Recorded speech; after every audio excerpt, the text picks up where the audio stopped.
कितने दिन रखोगे? एक ना एक दिन तो धुआं बाहर निकलेगा, एक दिन तो धुआं बाहर जरूर निकलेगा। यत्र यत्र बनी तत्र तत्र धुआं, जहां पर आग है वहां पर धुआं जरूर होगा। नारद जी चले गए सीधे ब्रह्मा जी के पास। सज्जनों ध्यान से सुनना, प्रेम से बोलो हे भगवान। 7 दिन आप हो गए 8 बजे बोलते हुए, अभी भी आपकी जिह्वा मुड़ी नहीं, अभी है राधे राधे तो लगी नहीं अभी। प्रेम से बोलो राधे राधे बोला करो। कितना सुंदर नाम है, कितना प्यारा नाम है। ऐसे लगता है राधे राधे बोलने से जैसे मुख में मिश्री घुल रही हो, है इतना अच्छा नाम है। देखने वाला एक है, देखने का तरीका अनेक है।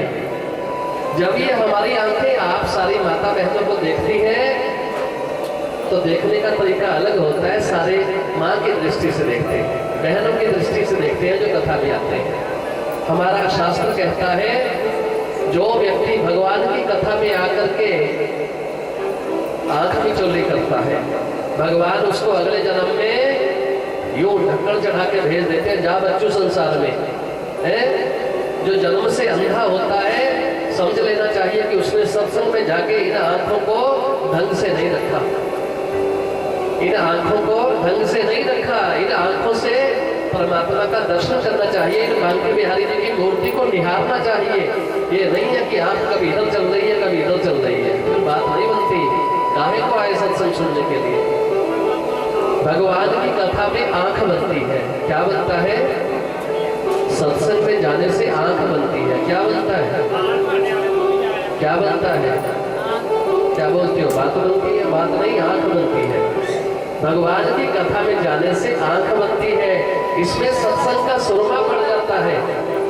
कौन सा सुरमा पड़ता है? सत्संग का सुरमा पड़ता है। भगवान को पहचानने वाली आंख बन जाती है। जब ये हमारी आंख अपनी माँ को देखती है तो माँ का महत्व सामने आता है, माँ का लाड प्यार सामने आता है। ध्यान से सुनना, जब ये हमारी आंख अपनी बहन को देखती है तो बहन का लाड प्यार, उनका स्नेह आंखों में झलकता है, सामने दिखता है अपनी बहन का प्यार। जब ये आंख अपनी बेटी को देखती है तो बेटी का लालन पालन याद आता है, उसका घूमना चलना फिरना तोतली भाषा याद आती है। कितना महत्व जागता है, कितना स्नेह जागता है। जब ये आंख अपनी धर्म पत्नी को देखती है तो व्यक्ति का देखने का तरीका बदल जाता है, इसके ऊपर जाड़ा गिर जाता है। क्या होता है? इसके ऊपर पर्दा गिर जाता है, व्यक्ति का देखने का तरीका बदल जाता है। आंख वही है, देखने का तरीका सबका अलग अलग है। उस समय व्यक्ति उसका महत्व नहीं जागता, उसका लाड प्यार नहीं जागता, वहां काम जागृत होता है। जब ये धर्म पत्नी को देखती है आंख अलग तरीके से देखती है, जब ये माँ को देखती है तो अलग देखती है, बहन को देखती है तो अलग देखती है, अपनी बेटी को देखती है तो अलग देखती है। आंख एक है, देखने का तरीका अनेक है। जो व्यक्ति कथा में आकर के सारे संसार की माता बहनों को माँ की दृष्टि से देखे तो ऐसा मान लो उसने भगवा चोला पहन लिया है। जो माँ की दृष्टि से देखे उसने ऐसा मान लो भगवा चोला पहन लिया। काले पीले लाल गेरू रंग के वस्त्र पहनने से कोई संत नहीं बन जाता। लोगों को कथा सुना के कोई संत नहीं बन जाता।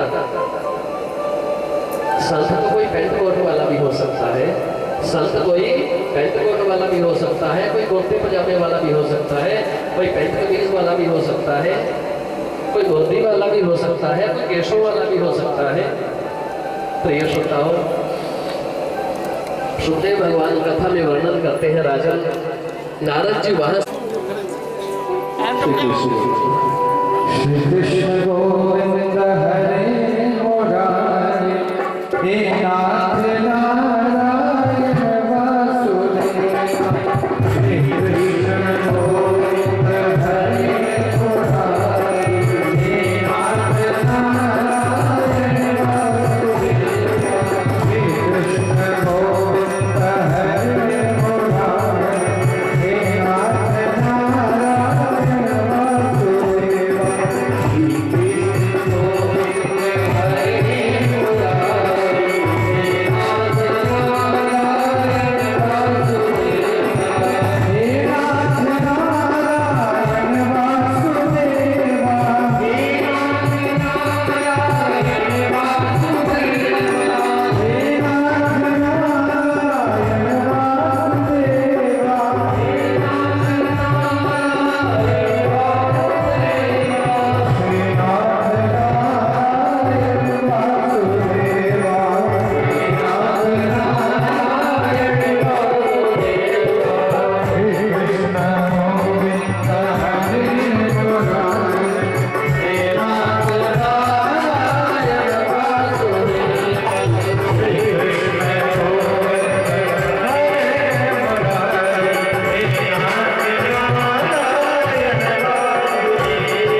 इस तरह से।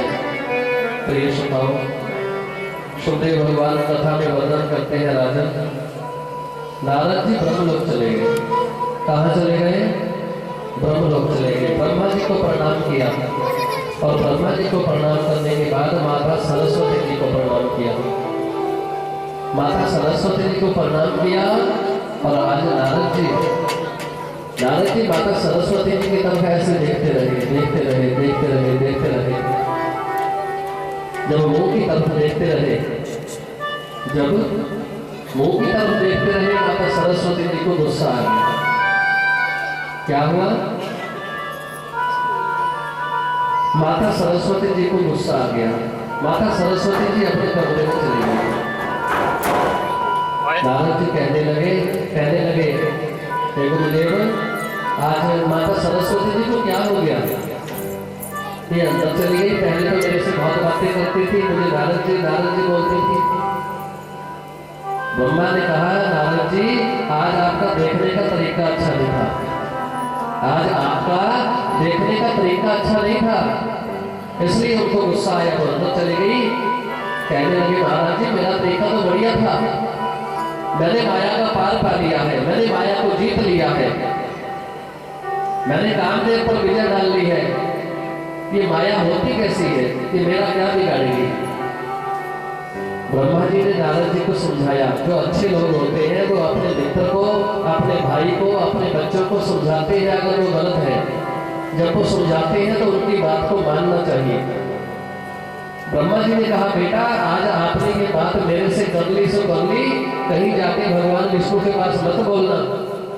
हम तो सीधे साधे लोग हैं। वो तेरी फुटबॉल बना देंगे, फुटबॉल तेरी क्या बना देंगे? अपनी भाषा में क्या बोलते हैं फुटबॉल को? छोटे छोटे बच्चे जब खेलते हैं, तेरी फील्ड बना देंगे, वो छलिया है, पक्का छलिया। नारद जी ने सोचा, मैंने माया का पार पा लिया है, ये माया मेरा क्या बिगाड़ेगी?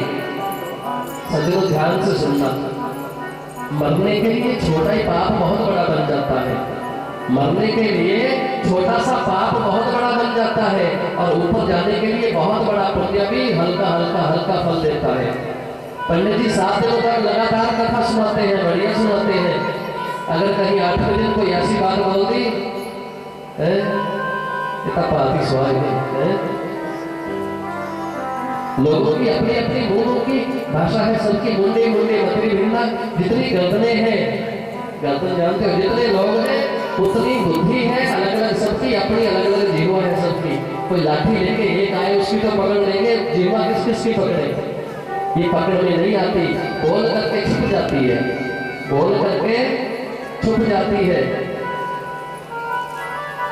कहकर वो तो लुक गई, जूता खाता बाल है। जिह्वा तो बोल करके 32 दांतों के अंदर चली जाती है। जब जूते की बारी आती है तो सिर को बेचारे को आगे कर देते हैं। बताओ कोई अच्छी बात है? एक बार ध्यान से सुन लेना, हम साफ बात बोलते हैं, कथा के ऊपर से जो भी बोलते हैं लपेटा देना हमें नहीं आता। लोगों से जूते खाने की बजाय तो अपना जूता उतार के अगर गलत हो तो जोर से मुंह पे मार लेना है। अपना ही चरण खड़ाऊ, अपना ही मोजा, अपना ही चप्पल, अपनी जूता उतार करके अगर ये गलत हो गए तो एक मुंह पे जोर से मार देना, इसकी बुद्धि ठिकाने आ जाएगी।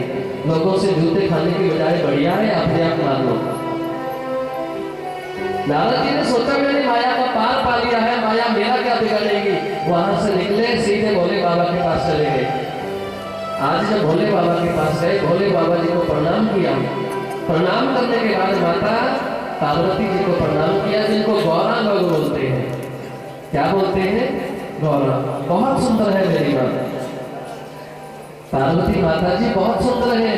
उनके अगर कहीं नाखूनों का दर्शन भी हमें हो जाए तो ऐसा लगता है जैसे करोड़ों सूर्य एकदम उदित हो गए, इतनी गोरी है मेरी माँ।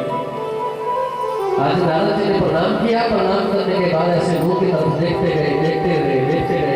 सज्जनों, जो गंदी निगाह से देखता है उसका मुंह लटका हुआ होता है, वो बड़ा बेशर्म होता है। लीचड़, कीचड़ और कीचड़ ये तीनों बड़े खतरनाक हैं। लीचड़ भी खतरनाक होता है, कीचड़ भी खतरनाक होता है और चिचड़ भी खतरनाक होता है। इनसे बच के रहना चाहिए। पार्वती माता जी को गुस्सा आया, नारद जी का तरीका देखने का अच्छा नहीं लगा, आपने गुफा में चली गई। बोले बाबा से नारद जी कहने लगे, आज पार्वती माता जी को क्या हो गया कि क्यों चली गई हम कमरे में?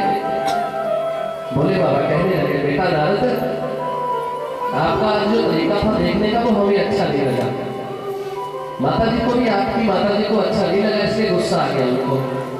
महाराज जी मैंने तो माया का पार पा लिया है, ये माया होती कैसी है निमौड़ी माया, मेरा क्या बिगाड़ेगी? मैंने माया का पार पा लिया, मैंने माया को देखना है ये होती कैसी है। जब ऐसा कहा, भोले बाबा ने समझाया नारद जी को, बेटा ये बात आपने मेरे से कर ली सो कर ली, पर ये बात जाके कहीं भगवान विष्णु जी से मत करना, तेरी को गेंद बना देंगे, फुटबॉल बना देंगे, फुटबॉल। अब क्या करें? अंदर जो मद था ना, मद, अंदर जो अज्ञान का मद था, अंदर जो तप का मद था कि मैंने बहुत बड़ी तपस्या कर ली, हमने बहुत बड़े बड़े तपस्वियों को गिरते देखा है, बहुत बड़े बड़े तपस्वियों को गिरते देखा है। लोगों जो बड़े चौ से गले में फूलों की मालाएं डालते हैं, वो जूते का हार डालने में भी देरी नहीं लगाते, वो दूसरे वाला हार डालने में देरी नहीं लगाते। गद्दी के ऊपर से अंत शब्द बोलना भी अच्छा नहीं लगता, क्या करें? प्रिय श्रोताओं, नारद जी वहां से निकले, भगवान विष्णु जी के पास चले गए, भगवान विष्णु जी को प्रणाम किया, माता लक्ष्मी जी को प्रणाम किया, माता जी को प्रणाम किया और मुंह की तरफ ऐसे देखते गए, देखते गए, देखते गए। कितना सुंदर सुलभना मुख था माता जी का। लक्ष्मी माता जी को गुस्सा आया, अब वो महलों में चली गई। भगवान विष्णु जी से नारद जी बोलने लगे, आज माता जी को क्या खा गया, क्या हो गया, ये अंदर क्यों चली गई? भगवान विष्णु कहते हैं, बेटा आज तेरा देखने का तरीका अच्छा नहीं था,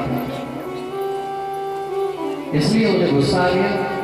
कहने लगे महाराज जी, भगवान विष्णु कहने लगे, बेटा ये माया होती है, माया, इससे बच के रहना चाहिए। कहने लगे, मैंने माया का पार पा लिया है महाराज जी, ये निवाड़ी माया होती कैसी है, मैं इसका दर्शन करना चाहता हूँ। बस इतनी बात बोलनी थी सज्जनों। भगवान विष्णु तुरंत समझ गए, आज मेरे इस भक्त को मद हो गया, अभिमान हो गया, इसका अभिमान चूर चूर कर देना चाहिए, ऐसा ना हो कहीं ये आगे धक्का खाए।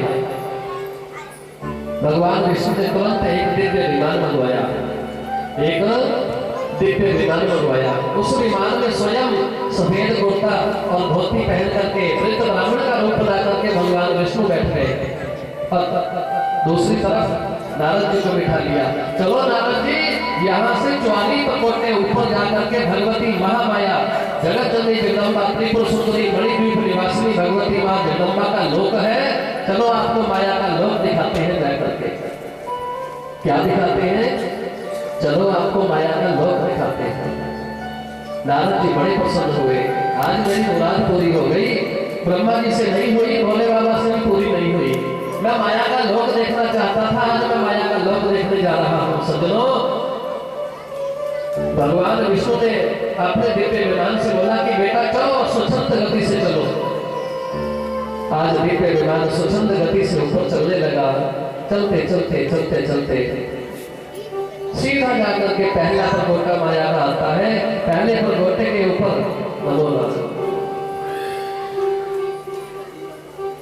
पहला परकोटा माया का आया, वहां जाकर के दिव्य विमान को रोक दिया गया।